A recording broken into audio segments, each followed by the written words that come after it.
some fun, funny, and awesome segments this week. We were talking true crime. We're talking CBS TV shows. I mean, we're kind of a big deal. So come on in. If you're new to the show, we meet right here on NWI.Life and Valpo.Life Facebooks and GreatNews.Life YouTube every week live to tell you guys all the good stuff happening. So come on in, grab some lunch, hang out with me for a while. Of course, I always like to mention, if you got anything good happening in your life this week, fill me in the comments below. I'll read them out loud so that everybody can share your good news too.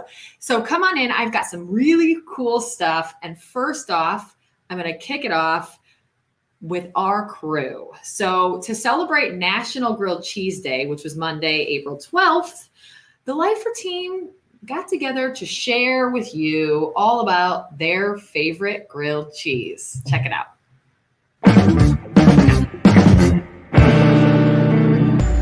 What constitutes a grilled cheese? I don't know. Grilled cheese. My favorite kind of grilled cheese has some nice cheese on it. So if I'm going to have my perfect grilled cheese, I'm going to start off with 2 slices of sourdough bread. Wonder bread. Wonder bread? That is what my mom made it with, so that's what you're supposed to make it with. Ciabatta. Sourdough bread. Texas toast. You gotta have the extra crispy crunchy of the extra bread. At a restaurant called Hopcat. There's one in Indy. I don't know where the other ones are. I've only been to the one. Blackbird special that is called the White Walker. My favorite grilled cheese is one that we make at home. Dill Havarti, smoked Gouda, and Munster cheese. Goat cheese and mozzarella cheese. Provolone cheese and some feta cheese. Fiesta cheese. Kraft cheese. Sliced Kraft singles. Why Kraft? My mom made it that way. Some vegan cheese. I like the Follow Your Heart brand or Life. You gotta make sure the butter is in the pan so you can get the bread nice and crispy. Grilled lots of butter. Put mayo on the outside instead of butter because it sears better in the pan. Blueberries in it and it is scrumptious. I like to put either some avocado on there with my cheese. Sliced apples and honey. Sprinkle some Parmesan on top. You won't regret it. I've also had it with jalapenos, giving it a little spice. Just like to add a little bit of spice either with sriracha or anything else, or just a spicy cheese with either a habanero pepper in it. Put a little curry paste in there, get things real wild. Maybe even some sauteed cabbage. A little bit of garlic powder on the butter before you cook it. Totally different story. A tomato soup. Always gotta have tomato soup on the side. 1, 2, 3, 4. Why? That's how my mom made it. Can't get any better than that.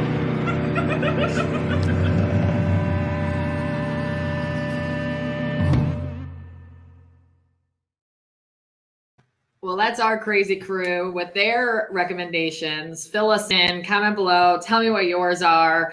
I don't know that I agree with all of those. I'm still kind of questioning some. Listen, I don't know about cabbage on my grilled cheese. Tony, I love you. I'm not into it. But thanks to the team for putting that together. Love to hear your grilled cheese stories. Tell me where they're at. Tag that restaurant that you love. Blackbird Cafe, Stephanie mentioned, has a great one. As I said, Hopcat and Indy. There's some other good ones, of course, right here in the region. So tell us all about the grilled cheese. I mean, you can't go wrong. Butter, cheese, bread, all the good things. So celebrate National Grilled Cheese Day, which I feel like it's Wednesday, but we could just make it the whole week because cheese. Doreen Corley has tuned in with us and said that we're a big deal and to keep up the good work. So I appreciate you for tuning in and thinking that. I like it. Also, Cammie mentioned for the grilled cheese, she says, it sounds fantastic, but I'm kind of curious about the mayo. Kayla mentions, so she swears that if you use mayo instead of butter, it crisps better. So she can tell us more if there's more to know. I don't really know, but it's a great point. I'm probably going to have to try that as well. So thanks, y'all, for all the input. Next up, I got a chance to interview Swifty Sanders, who you guys may know from the CBS show Tough as Nails. If you haven't watched the show, check it out and check out our interview as well. Welcome to Great News Weekly, Swifty Sanders. So I would love to know, how did you hear about Tough as Nails and what led you to deciding to join the show? Hey Jenny, thanks for having me. Me getting on Tough as Nails, actually, it happened kind of awkwardly. A friend of mine referred me to the show, and I looked into it, and when I saw the first promo clip for it, I said, wow, this is something I can do. It wasn't some cheesy trivia, or it was real life blue collar people doing jobs that showcased our type of work. I think they've done a good job in highlighting the things that made me who I am, and not shining such a negative light on it. You know, the things that happened, my upbringing and where I come from, and things that actually, you know, gave me that tough skin and that drive to be successful and, you know, be the man I am today. Every week, every day, we competing together, and then you turn around and then you got to go against people that's on your team. If I win that $200,000, that would be life changing. I've never had that type of money at one time. I don't know if I've ever had that much money total. So, I came out and, put my family in my heart and kept a picture of them in my pocket and made sure that I competed. I have 4 kids, 2 boys and 2 girls, and that was my motivation. It sounds like you have the perfect motivation. So thank you so much we love that you're part of the region and love that you're competing. What advice would you give to someone hoping to be in a future season? It's not easy. The name fits the show. We had 13-hour days. If you really want to showcase your skill and show the world that you are tough, then I definitely advise you apply. They have open casting calls right now, actually, at toughasnails.com/casting. Well, thank you so much for joining us. I appreciate your time. And again, we're wishing you the best luck of luck on the show. Thanks a ton. Thanks for having me, Jenny, and I absolutely will represent the region well. I'm still in it, and I'm in it to win it. Yes, thank you.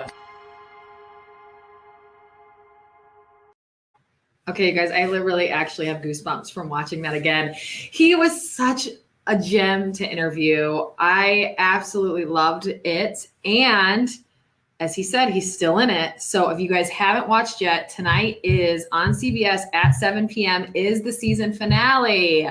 So make sure to tune in. Show Swifty some regional love. Let's hope he brings it home. We're so excited for him. And like I said, he was just an incredible interview. It was so much fun talking to him. Such a hard worker, so humble. Loved it. Thank you again, Swifty, for being there. And like I said, if you guys can tune in tonight, let's bring him home. Cheers all the way. It'll be really fun. All right. So finally, as you guys probably heard, there's some conversations here in the region about John Dillinger. So we know the long history, but recently Lifer Curtis covered the parade that happened celebrating the return of the car that John Dillinger stole in Crown Point. So let's take a look at his coverage while history buff Lifer Cami shares some interesting facts and history about Dillinger. Check it out. Growing up in Northwest Indiana, I was always told the stories about John Dillinger and his excursions through Illinois, Indiana, and the surrounding states throughout the 1930s. But the story that I've heard the most is his escape from the Crown Point jail that was known to be escape-proof up until then. The story goes that he escaped using a wooden gun that he carved himself while he was in jail, and then stole the sheriff's car and made his way to Illinois. Now this is where the downfall happened, because he crossed state lines, which got the FBI involved, which eventually led to his downfall later on. But that's another story for another day. The car was quickly abandoned in Chicago and then started its 87-year-long journey back to Crown Point. It was sold in an auction from the police impound to a man in Milwaukee, and then finally found by Mark Love, who was a Dillinger historian, and he tracked it all over the Midwest to Maine because it was given a license plate of all things. So after that, it was verified authentic by its VIN number and restored to its original condition. Roger Pace, a real estate agent from Crown Point, and the Old Sheriff's House Foundation worked with love to bring the car back home and bring the story full circle. The car that belonged to Sheriff Lillian Holly, who, by the way, was the first female sheriff of Lake County, it finally made its way to Crown Point on April 3rd in a parade all through the town. Even the Discovery Channel with Josh Gates was there doing a documentary through the weekend. But the coolest part to me is the sheriff's family and John Dillinger's nephew and great-nephew were all at the parade.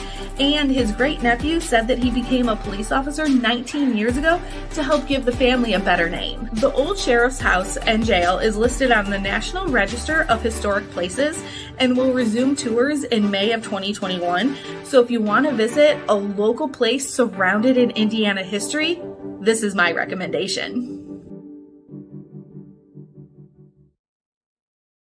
I loved seeing the photos of Josh Gates in our pictures. So shout out to him. I love that the Discovery Channel, there we go, came out to highlight such a cool thing right here in our region. We all have kind of heard the ins and outs, but thanks to Cammie, we get to learn a little bit more.